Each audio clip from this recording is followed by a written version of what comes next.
Boa noite a todas, a todos os meus irmãos, meus amigos, companheiros de sonhos, de causa, da doutrina dos espíritos, da doutrina da verdade, da doutrina da luz, da doutrina da esperança. Que saudades que eu estava de conversar com vocês, hein? Começamos o ano, estabelecendo alguns desafios, semeando esperanças, professando aquilo que Jesus nos ensinou. E hoje, no mês terceiro, março, eu sou convidado a fazer essa palestra e espero contar com a ajuda de todos e todas vocês, no sentido de vibrarmos para que ela alcance esses nossos objetivos. Pensamos, então, quando questionados por Leda, que tema você vai abordar? Nós estamos aprendendo a lidar com o sofrimento coletivo, com a pandemia, com esse monte de sintomas depressivos que alcança a todos nós, em toda a humanidade, né? Com essa dor que assola a todos nós. E a gente tem que recorrer ao grande bálsamo aliviador das dores e confortador, que é o amor de Jesus, que nos ensinou e resumiu toda a sua doutrina no amor. Assim, a gente escolheu o tema Aprendendo a nos amar. Então, hoje, a gente vai trabalhar esse tema com vocês. Eu, vez ou outra, vou compartilhar aqui na tela esses conhecimentos que nós temos aqui, do que nós preparamos, do que nós construímos, começando pela máxima de Jesus, quando ele convocou a todos nós a aprender a nos amar, a desejar nos amar. E ele começa, então, dizendo: amarás o Senhor teu Deus de todo o teu coração, de toda a tua alma, de todo o teu entendimento. Esse é o maior e o primeiro mandamento. O segundo é semelhante a esse: amarás ao teu próximo como a ti mesmo. Desses dois mandamentos dependem toda a lei e os profetas, disse Jesus em Mateus, capítulo 22, versículos de 37 a 40. O recado de Jesus nos ensina bem para que é que ele veio ao mundo, qual o seu interesse e a forma que a gente tem mais encurtada de celebrar o amor de Deus para conosco e o nosso amor para com Deus. Então, ele rompe com aquele velho costume, a velha tradição, dizendo que aprendeste o que foi dito, olho por olho e dente por dente. Eu, porém, vos digo que não resistais ao mal que vos queiram fazer, que se alguém vos bater a face direita, lhe apresenteis também a outra. Está em Mateus, capítulo 5, versículos de 38 a 42. Jesus é o amor por excelência, é o amor plenitude, é a causa maior, é o maior acontecimento do nosso planeta Terra, tão grande, gigante, incomensurável, que não coube, não se comporta na história. A história se divide antes e depois do Cristo. E ele vem nos ensinar isso. Então, há duas condições que a gente precisa entender. Ninguém pode amar a Deus sem amar o próximo, ninguém pode amar o próximo sem desenvolver esse amor próprio, amor por si, se reconhecer criador, a consciência de si para consigo. Então Jesus disse: amai o vosso próximo como a vós mesmos. Ora, qual o limite, então, da relação com o próximo? Qual é esse limite da relação com o próximo, né? Será a família aceita, a nação? Não. O próximo, segundo esse amor plenitude do Cristo, é a humanidade inteira. E perceba, então, como a pandemia veio nos ensinar, nos impor esses ensinamentos, construir conosco essa perspectiva, né? De que devemos cuidar uns dos outros, porque todos cuidados, todos estão protegidos. O egoísmo, que é o grande mal, a grande chaga da humanidade, esse monstro devorador de todas as inteligências, esse filho do orgulho, é o causador de todas as misérias do mundo terreno. No Livro dos Espíritos, quando se pergunta qual o maior impedimento para o desenvolvimento espiritual, está lá o egoísmo e o orgulho. Ele é a negação da caridade e, por conseguinte, o maior obstáculo à felicidade dos homens. Precisamos, então, se queremos, se desejamos progredir, avançar, nos melhorar, precisamos nos olhar, fazer uma viagem introspectiva em nós mesmos e reparar essas nódoas, essas manchas, essas máculas, essa dor, essas cicatrizes, essas feridas, e perceber que boa parte dela é causada exatamente pelo egoísmo. Então, meus amigos e minhas amigas, a arte de aprender a nos amar começa a reparar em nós esse tipo de construto que nós queremos alcançar. Que tipo de homem nós estamos buscando? Que tipo de humanidade nós estamos buscando? Para onde caminhamos com esse nosso projeto? A doutrina espírita estabelece isso, esse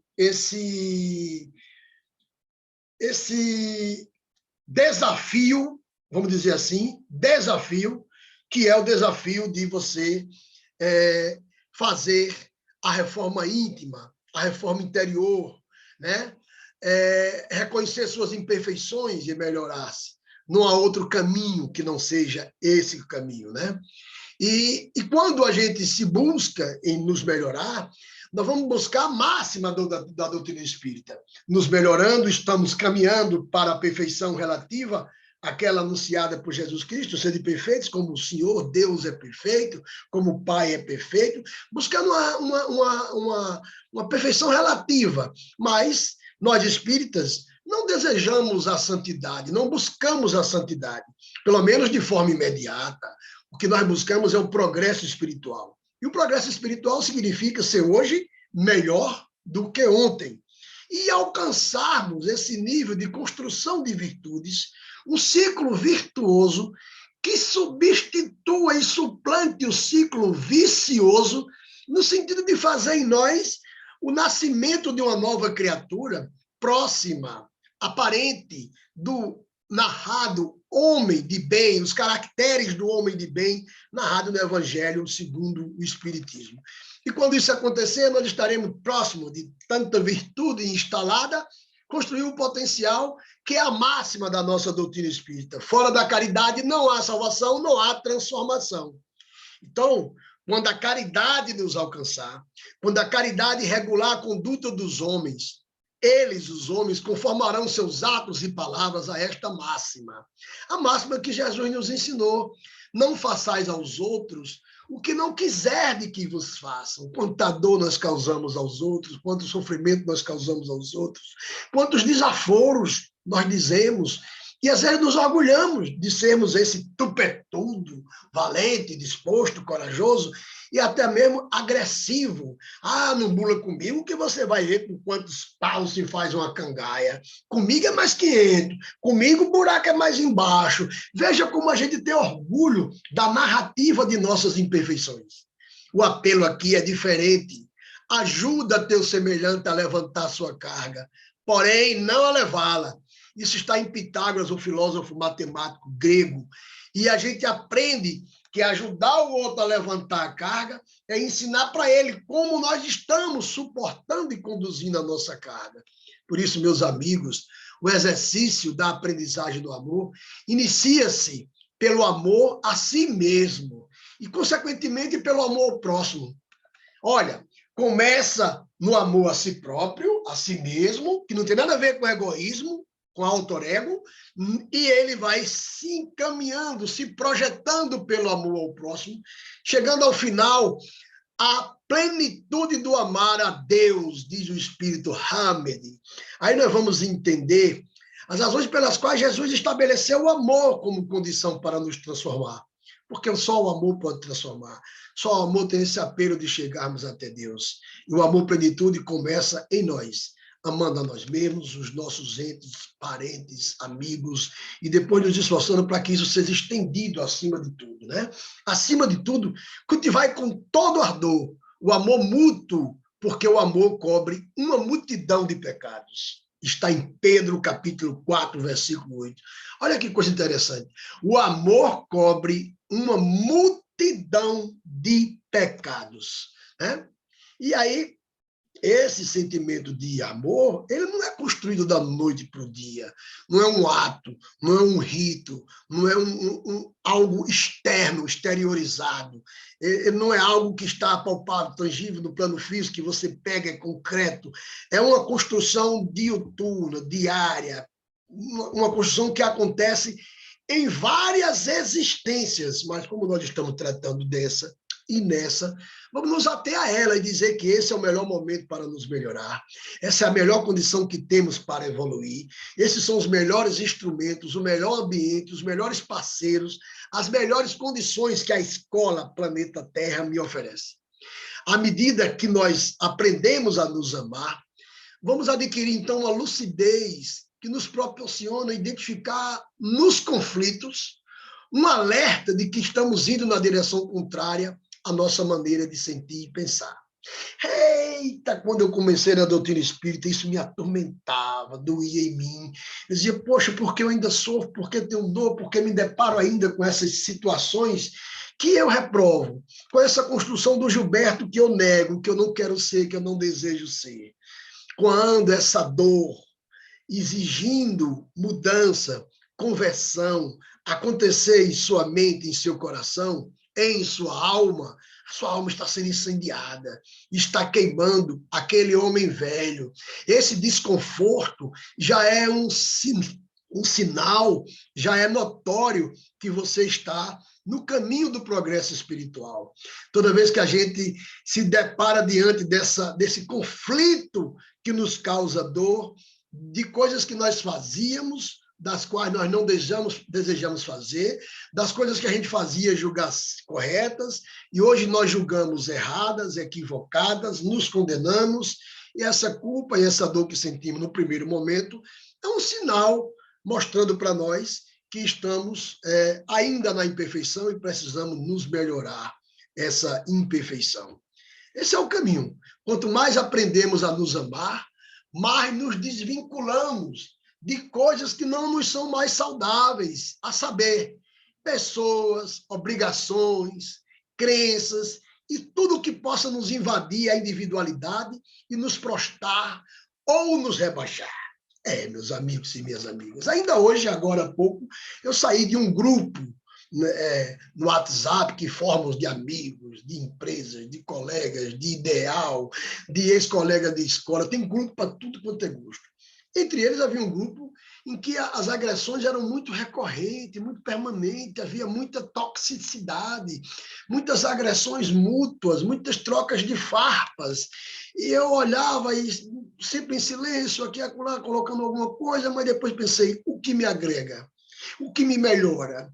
E eu melhoro eles? Me lembro do meu pai, seu Joaquim, o velho sábio, carpinteiro, que dizia para mim, olhe, viver e crescer espiritualmente é você estar num lugar em que você conclua que você está aprendendo ou ensinando. Se nós não estamos aprendendo nem ensinando, estamos desperdiçando tempo. É como o aluno que se recusa a ouvir a matéria lecionada pelo professor e ganha os corredores da escola numa vadiagem, que na minha juventude chamávamos de gazear, ou gazetar a aula. Então, precisamos nos desvincular de coisas que não nos são saudáveis. Isso me faz bem, isso me torna melhor, de pessoas que não nos tornam saudáveis, de obrigações, de crenças, tudo que possa invadir a nossa individualidade e nos prostrar ou nos rebaixar, nos colocar para baixo, instalando em nós processos depressivos, dolorosos. Não podemos mais, porque essa decisão, ela é produto alcançado pela nossa consciência. E quando a gente tem a consciência do amor, a gente tem que ter a consciência do servir. Eu estou servindo, eu estou ajudando, estão me servindo, há uma troca que me melhore ou eu melhore as pessoas. Aí, se isso não acontecer, precisamos buscar melhorar essa nossa capacidade do serviço. Quando nos colocamos a serviço do amor verdadeiro, aí, meus amigos e minhas amigas, a autoestima nascerá em nossa vida como valiosa aliada nas dificuldades existenciais. Valiosa aliada nas dificuldades existenciais. Nós não estamos tratando aqui a autoestima como aquela do orgulho, do amor próprio que exacerbado, que se coloca acima de tudo e de todos, que se sente melhor, superior, maior. Não estamos falando disso. Estamos falando da autoestima, essa que nasce como produto de virtudes que vai aos poucos, como ser humano, nos realizando e nos trazendo contentamento. Então, a gente precisa entender que nesse processo há máscaras, personas, o desejar parecer ser, simular ser, para não sofrer a reprovação dos outros, do grupo social, do meio que estamos, né? A palavra de Deus é viva, eficaz e mais penetrante do que qualquer espada de 2 gumes. Ela julga as disposições e as intenções do coração. A máscara é o que a gente aparenta, apresenta, como a gente deseja se apresentar, né? Mas ela vai julgar essas disposições e as intenções do coração, porque Deus sabe tudo e não há criatura oculta a sua presença. Tudo está nu e descoberto aos olhos daquele a quem devemos prestar contas. Está narrado em Hebreus, capítulo 4, versículos de 12 a 13. Não há uma construção de aparências, do parecer ser, do desejar ser. Há um ser em essência. E ser em essência é pensar, raciocinar, agir, sentir como espírito. Todo homem, então, tem nessa construção de virtudes essas imperfeições que nós queremos nos livrar, e é natural, não podemos nos condenar por isso. Todo homem tem uma sombra, e quanto menos ela se incorporar à sua vida consciente, mais escura e densa ela será. Aquilo que não fazemos aflorar a consciência aparece em nossas vidas como destino, desviando. Isso é para nós aprendermos que se essas imperfeições existem, se isso nos atemoriza, se isso nos causa terror, nós devemos enfrentá-las frente a frente, reconhecê-las, encará-las e trabalhar para mudarmos essa condição. Trabalhar para mudar essa condição é trabalhar para nos melhorarmos, né? Evoluirmos. E aí, quando isso acontece, quando a gente caminha no sentido da evolução,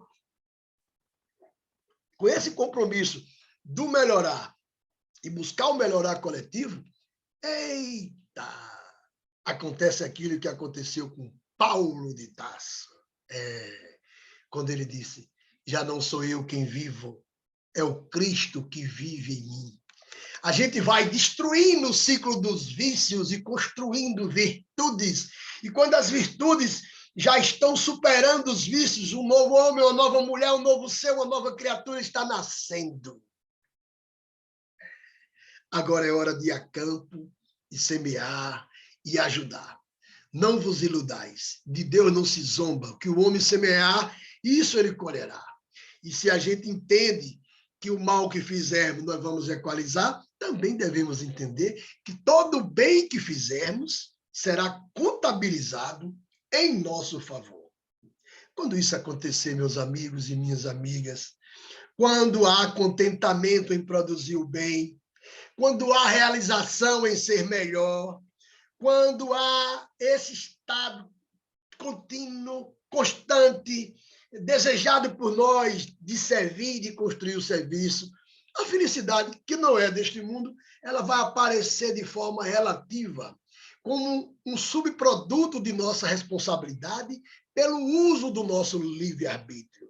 O que o Espírito Hammond está dizendo na lâmina que vos apresento na apresentação é que felicidade é um subproduto de nossa responsabilidade pelo uso do nosso livre-arbítrio. Logo, esse aprender a nos amar, cultivar o amor, desenvolver potências de amor, vai fazer com que nós façamos melhor uso do nosso livre-arbítrio, e fazendo melhor uso do nosso livre-arbítrio, faremos melhores escolhas, faremos escolhas mais saudáveis, e essas escolhas nos causarão menos dor, menos sofrimento, e, por consequência, alguma felicidade relativa.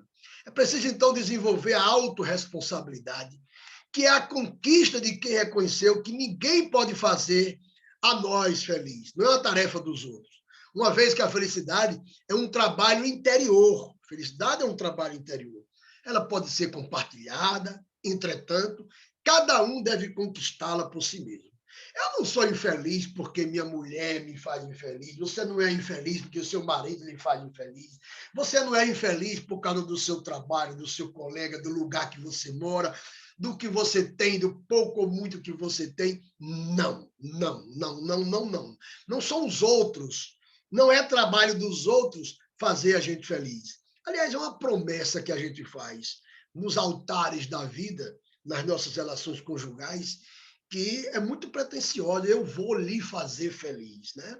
Não, eu vou trabalhar em mim todas as condições de não lhe causar nenhum mal, e não causando mal a ninguém, eu já estou ajudando aos outros a serem felizes. Porque a ausência da dor, a ausência do sofrimento é, com certeza, a presença de algum contentamento ou alguma felicidade.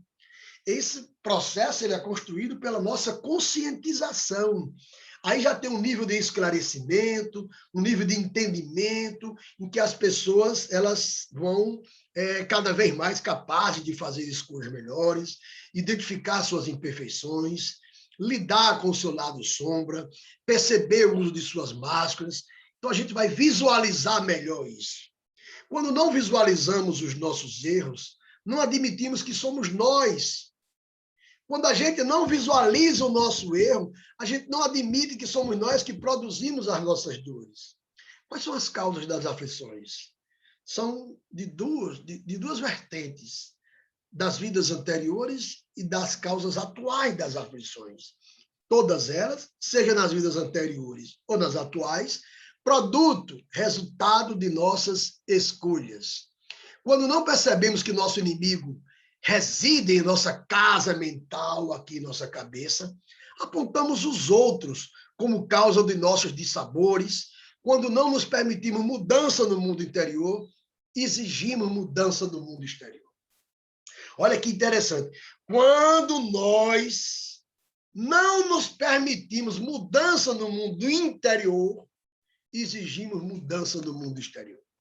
Ao invés de mudar a nós próprios, aí nós queremos mudar todos. Essa, para mim, é a principal chave das dificuldades dos relacionamentos. Os relacionamentos não prosperam por conta disso. Há um duelo, estão digladiando, um querendo mudar o outro, um desejando consertar o outro. Você casa, julga que há dificuldade, mas você diz um dia ele muda, ele diz um dia ela muda, e os dois vão se embolando, criando um conjunto de crises, de catástrofe, de idas e vindas, e são incapazes, mas nenhum faz por si o caminho de mudar a si próprio. Mahatma Gandhi, a grande alma da Índia, dizia: seja você a mudança que você quer ver no mundo. Né? Então, esse recado é muito interessante, porque ele vai estabelecer para nós algumas dificuldades estabelecidas, reconhecidas por nós, que são extremamente naturais. Né? Não é fácil, a gente disse que não era fácil. Dificuldades ou pesares são desafios para nós aprendermos a tomar decisões e a encontrar soluções, tornando-os, em consequências, fortes e seguros. Se há dificuldades, é porque nós já alcançamos um nível do desenvolvimento intelecto-moral que consegue identificar o grau de desafio que está estabelecido para nós. E se não enfrentarmos essa dificuldade, que mérito teremos no nosso progredir? O que reclamaremos de progresso espiritual? É como o aluno que se recusa a responder a prova porque está difícil, ao invés de voltar, estudar e pedir uma nova oportunidade. O que é a reencarnação, que não uma solicitação a Deus de uma nova oportunidade? E quantas vezes essas provas estiveram diante de nós? E quantas vezes a vida apresentou para nós as mesmas questões? E quantas vezes a vida nos apresentou os sintomas das mesmas dores, os mesmos sofrimentos, os mesmos sentimentos? E quantas vezes, de forma recorrente, com N pessoas, tiveram as mesmas dificuldades, os mesmos perrengues, os mesmos entreveios aí? São para nós formas de nos depararmos e resolvermos, desculpe, essa situação. Então, o que chamamos de problemas na Terra, eu tenho muito problema, eu sofro muito, são simplesmente lições não aprendidas. O que você chama de problemas são lições não aprendidas. Isto é, tarefas que nós precisamos repetir, porque ainda não conseguimos internalizá-la. Ainda não fomos capazes de absorver, de compreender que esse desafio está estabelecido para nós. Daí eu brinco com toda a casa espírita, que as pessoas dizem, quanto mais eu rezo, mais assombração me aparece. As pessoas estão pedindo a Deus para estarem aptas, capacitadas a enfrentar determinadas provas, e as provas têm que virem para atestar se nós estamos realmente evoluindo e somos merecedores de mudar de estágio evolutivo. Por isso, quando você pede que desenvolva tolerância, eu desejo ser mais tolerante, você vai ter mais gente chata na sua vida. Eu quero aprender a perdoar, aparece alguém para lhe magoar, para ver se você ainda se magoa, porque você só vai perdoar quando não se magoar mais, já esperar do outro a condição de falir.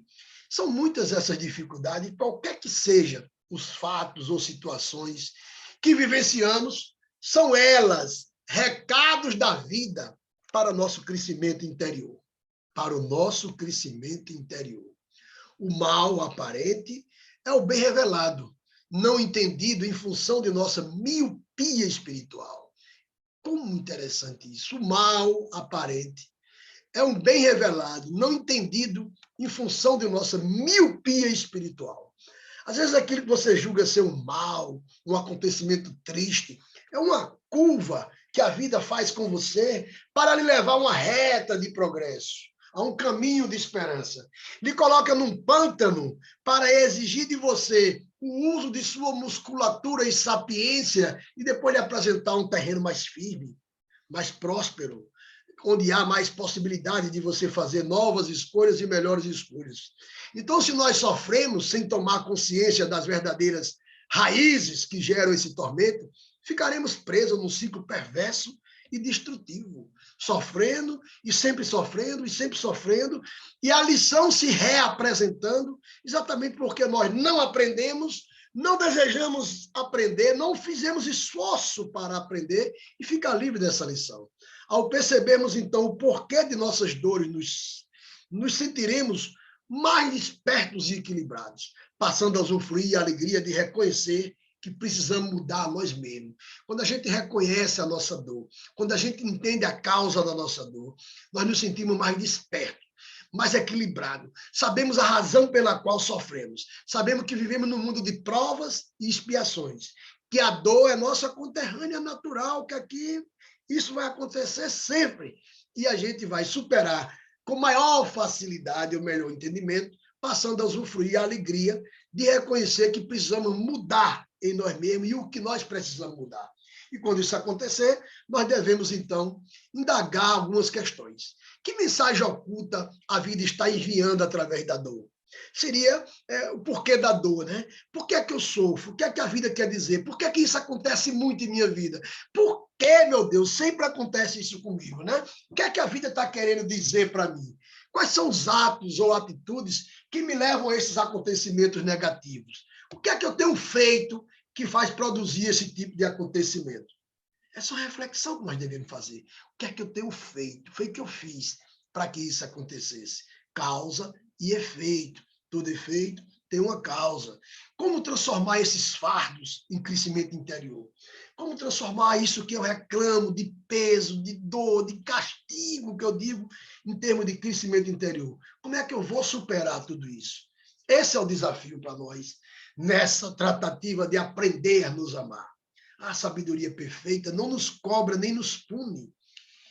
Que pena, que a pena que nós aprendamos a amar. O que é que ela quer?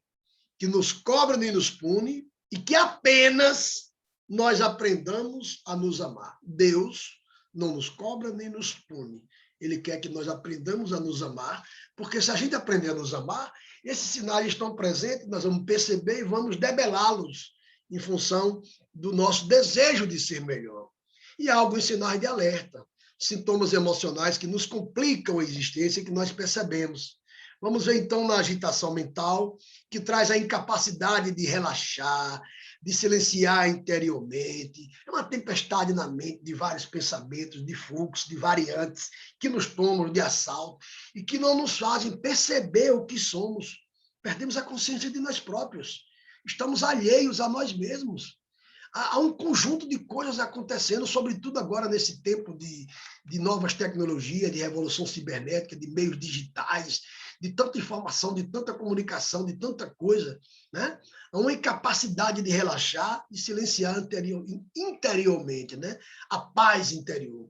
Produz um pessimismo e uma insegurança que se traduz na hesitação pertinaz em face não só de grandes coisas, como também das pequenas decisões existenciais. Pequenas decisões que nós devemos fazer, não decidimos, não resolvemos, não equalizamos. Vamos procrastinando, né? Vamos procrastinando e criando uma situação de desconforto, de descontentamento em nós, que leva à dissociação mental, que é o esquecimento constante das coisas mais naturais e simples do cotidiano. Coisas boas que nos dão prazer, como nadar, ir para a beira do rio, pescar, né? Fazer as pazes com o nosso espírito, ouvir uma boa música. Se isso não acontecer, e essa escala tóxica for evoluindo, nós vamos para outra parte, que é a agressividade exagerada.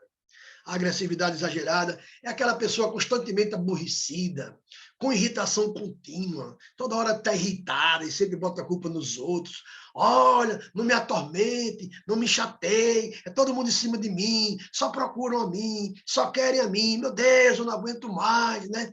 Quanto mais as pessoas lhe procuram, é porque a vida está lhe dando mais serviço para que melhor servidor você seja e melhores condições você tenha de superar os danos que a lei de causa e efeito lhes apresenta, que possibilita que, através do serviço ao outro, você possa, então, estar evoluindo, produzindo um grau de vulnerabilidade, uma sensação frequente de melancolia, com choro fácil, que a gente chora com a propaganda da margarina, né? A atmosfera de perseguição, né?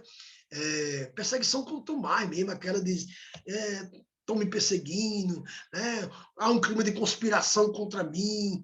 E isso tudo vai causando o que eu chamo de lixo emocional, né? Vai desenvolver um comportamento compulsivo, o uso de atos ritualísticos propensos ao perfeccionismo, início de várias atividades ao mesmo tempo, sem terminar nenhuma. Quer dar conta do mundo todo, age compulsivamente, se precipita, se adianta, quer se autorrealizar, porque precisa ser maior entre os maiores.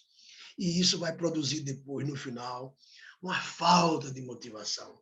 Uma falta de motivação que está ligada à sensação de frustração, de que não foi possível. Me irritei, me zanguei, produzi, trabalhei demais, fui no meu limite, mas não consegui. E com a falta de motivação, as crises de perdas de interesse pela vida, perda de interesse pela vida, desânimo, é aí que entram os processos depressivos. E também, mais fácil se instala, os processos obsessivos, porque a nossa mente está totalmente vulnerável. Estamos com nossos canais abertos, e a nossa mente exaurida. Ela é exaurida, ela agora busca a isolação da vida social. É por isso que o caminho da depressão é o quarto. O caminho da depressão é o quarto escuro, sem luz, sem gente, sem vida. Eu preciso me recolher, agora eu comigo. E o que busca para levantar a tudo e a todos nessa condição, nós devemos entender as razões pelas quais isso acontece e sermos um instrumento de Deus na superação de todo esse ciclo que eu acabei de falar, tendo a palavra como algo ao nosso favor, que seja, como diz a doutrina espírita, consoladora por natureza, esclarecedora na sua essência, mas também os ouvidos de acolher. Não saia dos vossos lábios nenhuma palavra inconveniente, mas na hora oportuna, a que for boa para edificação, que comunique graça aos que ouvirem. Está narrado em Paulo de Tarso, na Carta aos Efésios, capítulo 4, versículo 29. O bom espírito tem sempre uma boa palavra. O bom espírito é aquela pessoa com a qual as outras pessoas gostam de estar. O bom espírito é aquela pessoa que é o evangelho redivivo, é a presença de Jesus. Toda vez que alguém lhe perguntar alguma coisa, você se questiona, se fosse Jesus, como é que ele responderia? Você se questiona diante das crises. Se fosse Jesus aqui no meu lugar, o que é que ele faria? É isso que nós estamos conversando.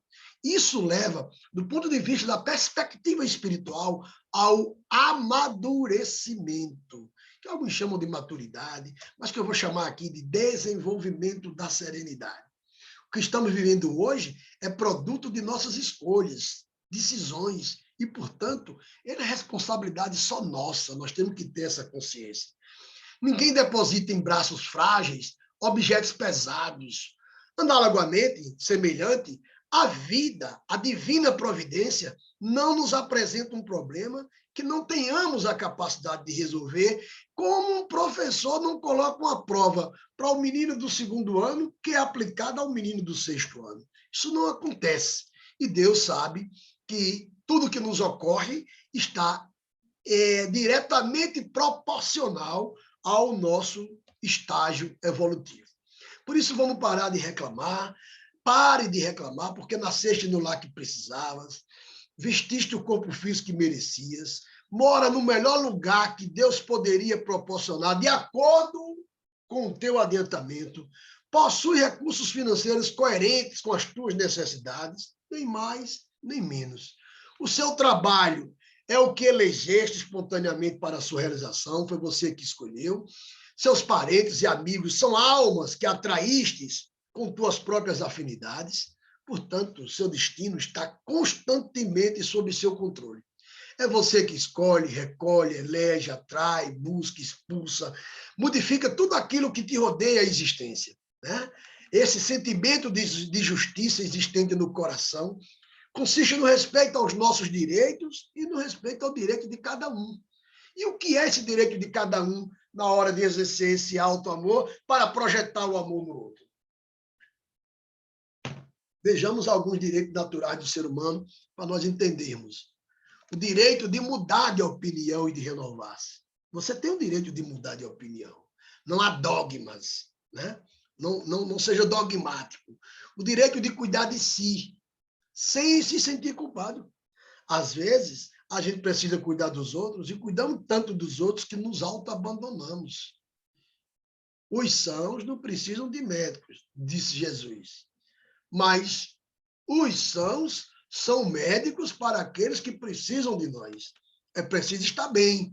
Ninguém vai receber um passe no centro espírita de alguém que esteja desajustado, de alguém que esteja enfermo, doente. É preciso estar bem para ajudar os outros. O direito de todos os seus sentimentos e ideais. Direito de sentir, direito de amar. Amar da forma que você consegue amar. O direito de cometer erros e de se achar vulnerável. O direito de dizer não às coisas contrárias aos seus gostos e valores. Direito de não ser responsável pelos seus atos e atitudes, pelos atos e atitudes alheias. Você não é responsável pelos atos e atitudes alheias, você responde por si. O direito de rir, de se divertir mais saudavelmente possível, direito de conquistar amigos, de ficar feliz ao encontrá-los, o direito de amar e de receber amor sem pretensão, ser compreendido por todos, assim, aquela pretensão de ser compreendido por todos, sem exigir isso.